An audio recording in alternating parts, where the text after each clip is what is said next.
Welcome to xGameZones, hub to latest popular games, reviews, preview and news. Killer Queen Black is the very definition of a great multiplayer game, easy to learn, fun to jump into, and packed with the sort of clutch moments that make you jump up and cheer. The satisfaction of spur-of-the-moment decisions, like sniping a queen from the other side of the map with a carefully timed laser gun blast, knocking an attacker pursuing your queen off-kilter with a thrown berry, or eagerly shoving yourself in a snail's mouth pixels from the enemy goal in order to buy your teammates time to complete your berry hoard is consistently engaging. If you're looking for a unique, competitive multiplayer experience for online or local group play, Killer Queen Black is the bee's knees. If you're fortunate enough to have an arcade in your neck of the woods, you have probably seen it, a huge, imposing pair of arcade cabinets with Killer Queen emblazoned on the marquee in blue and gold. Maybe you've even seen or played a versus session, with 5 players gathered around each screen attempting to work together and clutch sweet victory. Killer Queen is ideal for arcades.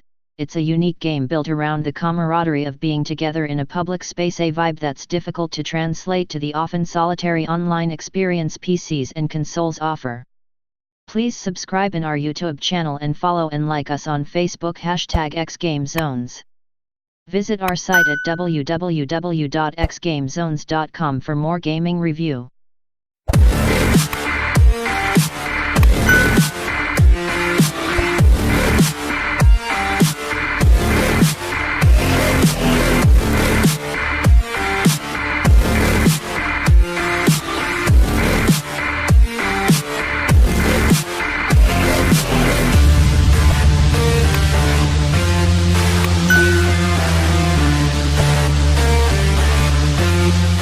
Killer Queen Black nonetheless delivers a tremendously fun and engaging multiplayer experience, whether you're playing with a bunch of friends at home or joining in random battles online.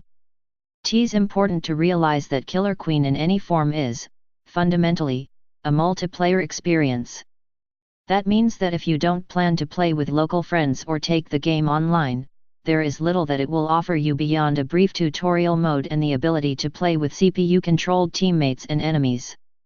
But when you do get a party started, Killer Queen Black realizes its full fun and frenetic potential. Killer Queen Black has you playing in 2 teams of 4 players, down from 5 in the arcade original, with 1 player assuming the role of the insectoid queen and 3 being worker drones who aid her. Each player has an important role. While the queen is the team's anchor and has access to powerful attack skills, the infinitely respawning drones can pick up berries, ride snails, and upgrade in special pods to gain super speed or become weapon and shield-bearing warriors.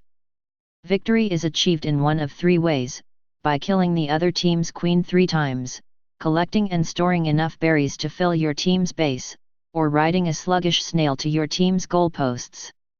The game's varied roles and 3 means of victory offer up a lot of interesting strategies. Do the drones all opt to forfeit the ability to carry berries and ride the snail to gain weapons to go on an all-out offense? Or maybe only a couple should grab gear while one tries to bait the opposing queen by riding the snail?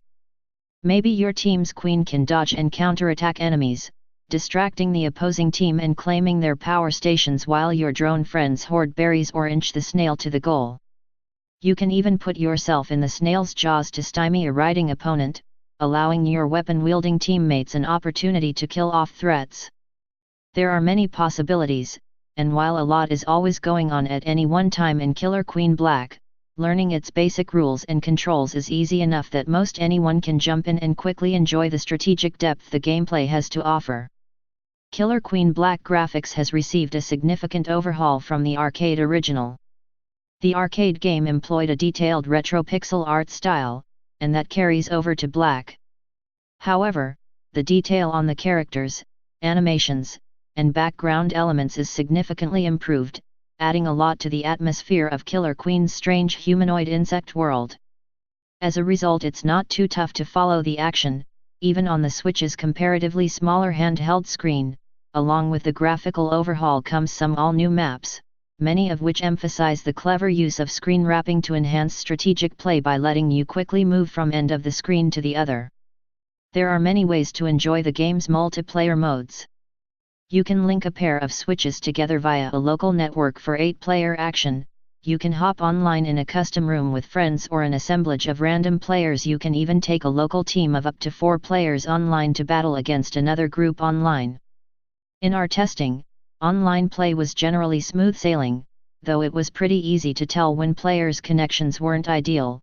You could see their character jumping abruptly around the map as the game struggled to catch up with their location.